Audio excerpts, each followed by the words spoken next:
അതായത് റിയാക്ഷൻ വീഡിയോസുകാർക്കാണ് ഏറ്റവും കൂടുതൽ സഹിക്കാൻ പറ്റാത്തത്. അവരോട് എനിക്ക് പറയാനുള്ള ഒരു കാര്യമുണ്ട്. ഈ ക്യാപ്ഷൻ ഇട്ടു എന്ന് പറയുന്നത് സത്യം തന്നെയാണ്, ഇതില്ലാന്ന് ഞാൻ പറയുന്നില്ല, അവിടെ തന്നെ കിടപ്പുണ്ട്. ഇതിന്റെ ഏറ്റവും അടിയിൽ എന്ന് നിങ്ങളുടെ സ്വന്തം മനു എന്റെ കോണ്ടാക്ട് നമ്പർ അവിടെ കൊടുത്തിട്ടുണ്ട്. നമ്മളൊരു ആർട്ടിസ്റ്റ് എന്ന നിലയിൽ നമ്മൾക്ക് കംഫോർട്ടുള്ള എന്തും നമ്മൾ ചെയ്യും, അതായത് വേഷങ്ങൾ. അതിനകത്ത് ആൾക്കാർ അങ്ങനെ ചിന്തിക്കുന്നു ഇങ്ങനെ ചിന്തിക്കുന്നു, നമ്മൾ ചിന്തിച്ചിട്ട് കാര്യമില്ല. അപ്പൊ നമ്മുടെ മരണപ്പെട്ട സുധിച്ചേട്ടന്റെ ഭാര്യയായിട്ടുള്ള രേണു സുധി ഇപ്പൊ ഒരു വിവാദ നായികയാണ് പുള്ളിക്കാരി എന്ന് പറയാതിരിക്കാൻ പറ്റത്തില്ല. കാരണം സുധിച്ചേട്ടൻ മരിച്ചതിന് ശേഷം പുള്ളിക്കാരി 1-2 റീൽസ് വീഡിയോയും ഫോട്ടോഷൂട്ടും ഒക്കെ ചെയ്തിരുന്നു. അത് കാരണം പുള്ളിക്കാരിക്ക് ഒരുപാട് ചീത്തവിളികളും ബാഡ് കമന്റ്സും ഒക്കെ നേരിടേണ്ടി വന്നിട്ടുണ്ടായിരുന്നു. നാണമില്ലേ നിനക്ക് സുധിയേട്ടൻ മരിച്ചിട്ടും ഇങ്ങനെയൊക്കെ ഓരോന്ന് കാട്ടിക്കൂട്ടാൻ? സുധിച്ചേട്ടനെ പറയിപ്പിക്കാൻ വേണ്ടിയിട്ടാണോ നീ ഓരോന്നൊക്കെ കാട്ടിക്കൂട്ടുന്നത് എന്നൊക്കെ പറഞ്ഞുകൊണ്ട് ഭയങ്കരമായിട്ട് ആൾക്കാർ ഇവരെ ചീത്ത വിളിച്ചിട്ടുണ്ടായിരുന്നു. പക്ഷെ അപ്പോഴൊക്കെ നമ്മള് രേണു സുധിക്ക് സപ്പോർട്ടായിട്ടാണ് നിന്നിട്ടുണ്ടായിരുന്നത്. കാരണം ഇവരെ തെറി വിളിക്കുന്ന ആരും ഒരു തേങ്ങാക്കൊലയും അവരുടെ വീട്ടിലേക്ക് കൊണ്ടു കൊടുക്കുന്നില്ലായിരുന്നു. അവർക്ക് ജീവിക്കണമെങ്കിൽ അവർക്ക് എന്തെങ്കിലും ഒരു തൊഴിൽ ചെയ്തേ പറ്റൂ. അവർക്കൊരു വരുമാന മാർഗം ഇതുപോലുള്ള ഫോട്ടോഷൂട്ടോ അല്ലെന്നുണ്ടെങ്കിൽ റീൽസ് വീഡിയോസോ ഒക്കെ ആണെങ്കിൽ അതിനെ ഒരിക്കലും ഒരു മോശമായി കാണേണ്ട യാതൊരു ആവശ്യമില്ല. അങ്ങനെ പോയിക്കൊണ്ടിരിക്കുന്ന സമയത്താണ് പുള്ളിക്കാരി കുറച്ച് ദിവസങ്ങൾക്ക് മുമ്പ് ഒരു ഡോക്ടറുമായി, അതായത് മനു ഗോപിനാഥ് എന്ന് പറയുന്ന ഒരു വ്യക്തി, ആ പുള്ളിയുമായിട്ട് ഒരു ഫോട്ടോഷൂട്ട് നടത്തുന്നത്. ഒരു വെഡിങ് ഫോട്ടോഷൂട്ടാണ്. പലരും അത് ശ്രദ്ധിച്ചു കാണും. ആ ഫോട്ടോഷൂട്ട് നമുക്ക് ആർക്കും ഒട്ടും അക്സെപ്റ്റ് ചെയ്യാൻ പറ്റിയില്ല. അത് ആ ഫോട്ടോഷൂട്ടിന്റെ പ്രശ്നമല്ല, ആ ഫോട്ടോഷൂട്ടിന്റെ അടിയിൽ കൊടുത്തിട്ടുള്ള ക്യാപ്ഷന്റെ പ്രശ്നമാണ്. രേണു സുധിയുടെ 2ാം വിവാഹം, രേണു സുധി ഇനി തൊട്ട് രേണു മനു എന്നൊക്കെയാണ് അവരതിന് ക്യാപ്ഷൻ കൊടുത്തിരിക്കുന്നത്. നമുക്ക് ഒരിക്കലും അംഗീകരിക്കാൻ പറ്റാത്ത രീതിയിലുള്ള ഒരു ക്യാപ്ഷനാണ് അവർ കൊടുത്തത്. ശരിയായിരിക്കാം, ചിലപ്പോൾ അവരുടെ റീച്ചിന് വേണ്ടിയിട്ടായിരിക്കും അങ്ങനെ ഒരു ക്യാപ്ഷൻ കൊടുത്തത്. ഇങ്ങനെ ഒരു ഫോട്ടോഷൂട്ട് നടത്തുന്ന സമയത്ത് റീച്ച് ആഗ്രഹിക്കുന്നതിൽ തെറ്റില്ല. പക്ഷെ ഈ രീതിയിലൊക്കെ ചെയ്യുന്നത് നമുക്ക് ഒരു തരത്തിലും അംഗീകരിച്ചു തരാൻ പറ്റില്ല. അതുകൊണ്ട് തന്നെ ഒരുപാട് വിമർശനങ്ങൾ ഇവർക്കെതിരെ വന്നിട്ടുണ്ടായിരുന്നു. അപ്പൊ ഈ വിമർശനങ്ങൾക്ക് ഒടുവിൽ ഒരു ചാനലിൽ ഇവർക്ക് ഇന്റർവ്യൂ കൊടുത്തിട്ടുണ്ടായിരുന്നു. ആ ഇന്റർവ്യൂവിൽ വന്ന് ഇവര് കുറച്ച് കാര്യങ്ങൾ പറയുന്നുണ്ട്. എന്നാലും നമുക്ക് ആ ഒരു ഇന്റർവ്യൂ കണ്ടുനോക്കാം. ഈ ഒരു വെഡിങ് ഫോട്ടോസ് ഞാൻ കണ്ടിരുന്നു, വെഡിങ് ഫോട്ടോഷൂട്ട്. ആ ഫോട്ടോസ് ശരിക്കും പറഞ്ഞാൽ കല്യാണം കഴിഞ്ഞു എന്ന് തന്നെയാണ് നമുക്ക് അതിൽ നിന്ന് നമ്മൾ നോർമലി കണ്ടിരിക്കുന്ന ബ്രൈഡ് ആ മാലയൊക്കെ ഇട്ട് നിങ്ങളുടെ ആ ഫോട്ടോസ് ഒക്കെ അങ്ങനെയാണ് നമ്മൾ വിചാരിക്കുന്നത്. അതിന്റെ കൂടെയാണ് ആ ക്യാപ്ഷൻസും കൂടെ വന്നത്. അതിന്റെ ആ ഒരു റൈറ്റിംഗ്സ് വന്നപ്പോൾ ശരിക്കും നിങ്ങൾ കല്യാണം കഴിഞ്ഞു എന്നുള്ള തരത്തിലാണ് നമുക്കും മനസ്സിലായത്. അപ്പോ ശരിക്കും അതൊരു മിസ്ലീഡിംഗ് ക്യാപ്ഷൻ ആയിരുന്നില്ലേ? അങ്ങനെ വരുമ്പോൾ ഓട്ടോമാറ്റിക്കലി പബ്ലിക് അത് അങ്ങനെ തന്നെയല്ലേ എടുക്കുള്ളൂ. ഞാനല്ല ക്യാപ്ഷന്റെ പിന്നിൽ, ഇദ്ദേഹമാണ്. അങ്ങനെ കൈ ഒഴിയല്ലേ രേണു ചേച്ചി? അങ്ങേരാണ് ആ ക്യാപ്ഷൻ ഇട്ടതെന്ന് കരുതി നിങ്ങൾക്ക് അതിന് പിന്നിലുള്ള റെസ്പോൺസിബിലിറ്റി ഇല്ലെന്ന് പറയാൻ പറ്റില്ലല്ലോ. കാരണം നിങ്ങളുടെ ഇൻസ്റ്റാഗ്രാം അക്കൗണ്ട് ത്രൂവും കൂടിയാണ് ആ ഒരു ഫോട്ടോസ് ഒക്കെ വന്നിരിക്കുന്നത്. അപ്പോ സ്വാഭാവികമായിട്ടും ആ ഫോട്ടോയ്ക്ക് താഴെ ഇങ്ങനെ ഒരു ക്യാപ്ഷൻ കൊടുത്തതിൽ നിങ്ങൾക്കും അതിനുള്ള ബാധ്യത നിങ്ങൾക്കും ഉണ്ട്. അങ്ങനെ ഒരു ക്യാപ്ഷൻ അവിടെ ഇടുന്ന സമയത്ത് നിങ്ങൾക്ക് അത് എതിർക്കാമായിരുന്നു. ഇത് വേണ്ട, വേറൊരു ക്യാപ്ഷൻ ഇട്ടൂടെ എന്ന് പറയാമായിരുന്നു. നിങ്ങൾ അത് ചെയ്തില്ല. അതിന്റെ ഒരു അനന്തര ഫലമാണ് നിങ്ങൾ ഇപ്പൊ അനുഭവിച്ചുകൊണ്ടിരിക്കുന്നത്. ഞാൻ ആ സന്ദർഭത്തിനൊത്ത് പറഞ്ഞതേ ഉള്ളൂ കേട്ടോ. എന്നാലും ബാക്കി കൂടെ കണ്ടുനോക്കാം. അതിനുള്ള മറുപടി ഞാൻ പറയാം. അതായത് ആ ക്യാപ്ഷൻ എന്ന് പറയുന്നത് നമ്മുടെ ഇത് ഒരു ടീം വർക്കാണ്.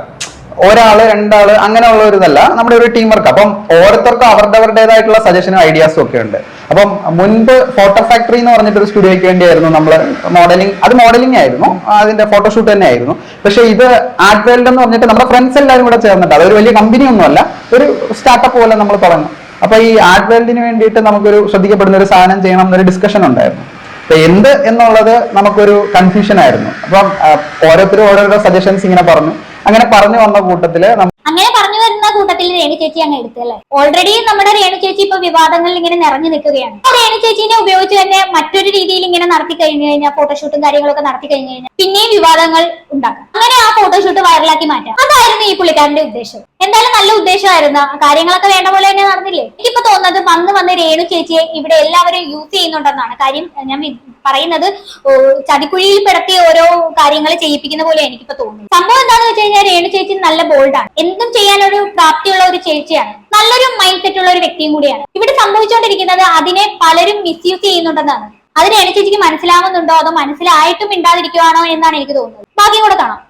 ചേച്ചിനെ ഡോക്ടറെ സമീപിക്കുമ്പോൾ ചേച്ചിക്ക് എന്തെങ്കിലും തരത്തിലുള്ള കൺഫ്യൂഷൻസ് ഉണ്ടായിരുന്നു? ഓക്കെ, ബ്രൈഡൽ ഫോട്ടോഷൂട്ട് ആണ്, അപ്പൊ ഇത് ഇട്ട് കഴിഞ്ഞിട്ടുണ്ടെങ്കിൽ ആളുകൾ എന്ത് വിചാരിക്കും, എന്റെ കല്യാണം കഴിഞ്ഞു എന്ന് വിചാരിക്കും, മനസ്സിലൂടെ അങ്ങനെയൊന്നുമില്ല. അങ്ങനെ ഒരു സംഭവം എനിക്ക് അങ്ങനെ തോന്നിയിട്ടില്ല. കാരണം ദാസേനോട് ചെയ്യുമ്പോഴും എനിക്ക് അങ്ങനെ ഒരു സംഭവം തോന്നിയിട്ടില്ല. നമ്മളൊരു ആർട്ടിസ്റ്റ് ആണ്. സോ ഞാൻ ബിസി എന്ന് സാറ് പറഞ്ഞ സത്യമാണ്. ഞാൻ നാടകത്തിന് തിരക്കാണ്. ഇന്നലെയാണെന്ന് വീട്ടിൽ വന്നത്. കൊച്ചിൻ സംഗമത്തിലൂടെ ആർട്ടിസ്റ്റ് ആണ് നാടകത്തില്.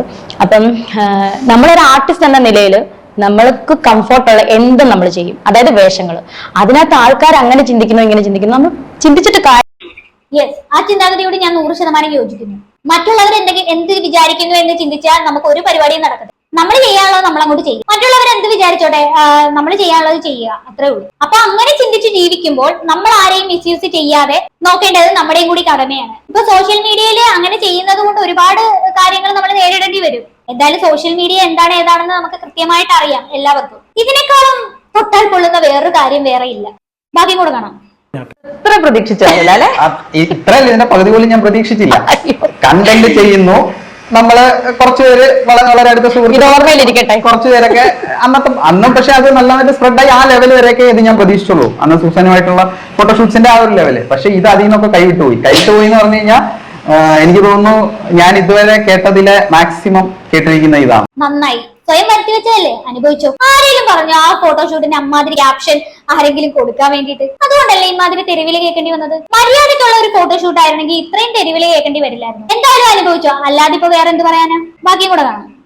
പിന്നെ എനിക്ക് വേണമെങ്കിൽ അതിൽ നിന്ന് റിമൂവ് ചെയ്യാം. ഞാൻ പറഞ്ഞില്ലേ, ഇട്ട ക്യാപ്ഷനും ഇതൊക്കെ റിമൂവ് ചെയ്യാം. പക്ഷെ അത് എന്തുകൊണ്ട് ചെയ്യുന്നില്ല എന്ന് ചോദിച്ചു കഴിഞ്ഞാൽ ഇതവിടെ ഇരുന്നാൽ മാത്രമേ നമുക്ക് നാളെ ക്ലാരിഫിക്കേഷൻ പറയാൻ പറ്റുള്ളൂ. ഡിലീറ്റ് ചെയ്ത് കഴിഞ്ഞാൽ പിന്നെ ഞാൻ എത്ര വലിയ ക്ലാരിഫിക്കേഷൻ അതിൽ കൊടുത്താലും ഓഡിയൻസ് അത് അക്സെപ്റ്റ് ചെയ്യും. അപ്പൊ അതിന് വേണ്ടിയിട്ടാണ്, അല്ലാതെ റീച്ചിന് വേണ്ടിയിട്ടല്ലേ. നിങ്ങൾ ആ ക്യാപ്ഷൻ റിമൂവ് ചെയ്യാതെ എന്ത് ക്ലാരിഫിക്കേഷൻ നടത്തിയിട്ടും കാര്യമില്ല. ഇപ്പൊ എല്ലാവർക്കും ആ ക്യാപ്ഷൻ മനഃപൂർവ്വം ഇട്ടതാണെന്ന് എല്ലാവർക്കും മനസ്സിലായി. ഇതിനെതിരെ ഇനി നിങ്ങൾ എന്ത് ക്ലാരിഫിക്കേഷൻ നൽകാനാണ്? ബാക്കിയും കൂടെ കാണാം. വേറൊരു കാര്യം കൂടെ ഞാൻ പറഞ്ഞുതരാം. ഈ സാധനത്തില് നമ്മളിങ്ങനെ ക്യാപ്ഷൻ ഇട്ടു, ഇതാണ് ഏറ്റവും വലിയൊരു പ്രശ്നം എല്ലാവരും പറയുന്നത്. അതായത് റിയാക്ഷൻ വീഡിയോസുകാർക്കാണ് ഏറ്റവും കൂടുതൽ സഹിക്കാൻ പറ്റാത്തത്. അവരോട് എനിക്ക് പറയാനുള്ള ഒരു കാര്യമുണ്ട്. ഈ ക്യാപ്ഷൻ ഇട്ടു എന്ന് പറയുന്നത് സത്യം തന്നെയാണ്, ഇതില്ലാന്ന് ഞാൻ പറയുന്നത്, അവിടെ തന്നെ കിടപ്പുണ്ട്.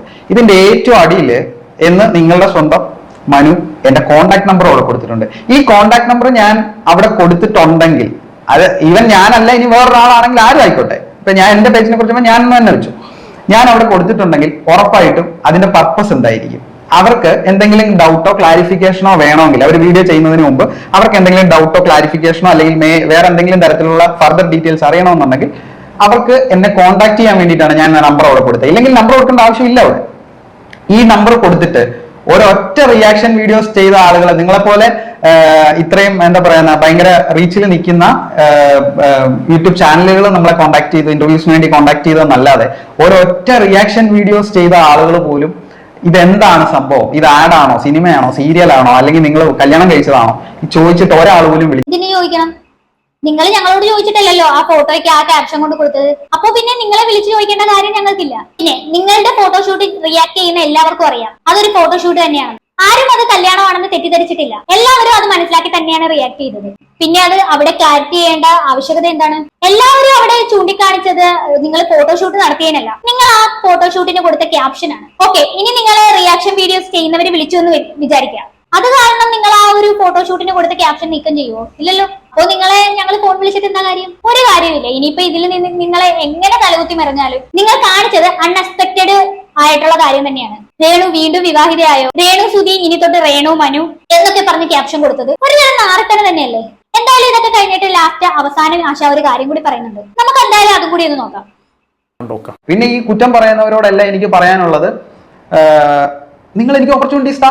ഞാൻ ഇനി ഒരിക്കലും മോഡലിങ്ങോ അഡ്വർടൈസ്മെന്റോ അല്ലെങ്കിൽ ഇങ്ങനെയുള്ള യാതൊരു സാധനങ്ങളും അല്ലെങ്കിൽ മോശം ക്യാപ്ഷൻസിനും എന്റെ പുറകെയുള്ള എന്റെ ഫോട്ടോസ് ഇടി മറ്റാളുകളെ കൊണ്ട് ഇടിപ്പിക്കുകയില്ല, ഞാനും ഇടത്തില്ല. നിങ്ങൾ എനിക്ക് സിനിമ, ഞാൻ പറഞ്ഞില്ലേ, നായകനൊന്നും വേണ്ട, ചെറിയൊരു എന്തെങ്കിലും റോൾ ഞാൻ നിർത്തിക്കോളാം ഈ പരിപാടി. പിന്നെ നമ്മളൊക്കെ അതിനു വേണ്ടി നടക്കുവാണല്ലോ. അപ്പൊ പുള്ളിക്കാരൻ സിനിമയിൽ അവസരം ഒപ്പിക്കാൻ നടക്കുവാണ്, കേട്ടില്ലേ? സിനിമയിൽ അവസരം വാങ്ങിത്താ, എന്നാൽ ഞാൻ ഈ റീൽസിന് വേണ്ടിയിട്ട് കാട്ടിക്കൂടുന്ന കോപ്രായങ്ങളൊക്കെ നിർത്താവുന്നു. ആശാൻ ഇപ്പൊ കാര്യമായിട്ട് വേണ്ടത് റീച്ചാണ്. അതിന് വേണ്ടിയിട്ടാണ് ഈ പെടാപ്പാടൊക്കെ പെടുന്നത്. പണ്ട് ഈ വ്യക്തി കുറെ അർദ്ധ നഗ്നനായിട്ടുള്ള കുറെ ഫോട്ടോഷൂട്ടുകളൊക്കെ നടത്തിയിരുന്നു. പക്ഷെ പ്രത്യേകിച്ച് അത് വക കണ്ടില്ല, വലിയ റീച്ച് ഒന്നും ആയില്ല. അങ്ങനെ അതൊന്നും വലിയ ഫലം കാണാതായപ്പോൾ ആശാൻ റീച്ചിന് വേണ്ടി രേണു സുധീനെയും കൂട്ടിന് പിടിച്ച് ഇങ്ങനെ ഒരു ഫോട്ടോഷൂട്ട് ചെയ്തു. ഇങ്ങനെ റീച്ചിന് വേണ്ടി എന്തും കാട്ടിക്കൂട്ടുന്ന ഒരു മനുഷ്യനെ ഞാൻ ഇതുവരെ കണ്ടിട്ടില്ല. എന്തായാലും എനിക്ക് ഇവിടെ കൂടുതലൊന്നും പറയാനില്ല. എന്താണ് ഇത് കേട്ടിട്ട് നിങ്ങൾക്ക് തോന്നുന്നതെന്ന് വെച്ചാൽ താഴെ കമന്റ് ബോക്സിൽ കമന്റ് ചെയ്യുക. അപ്പൊ അടുത്തൊരു വീഡിയോയിൽ കാണാം. അതുവരെ ബൈ ബൈ.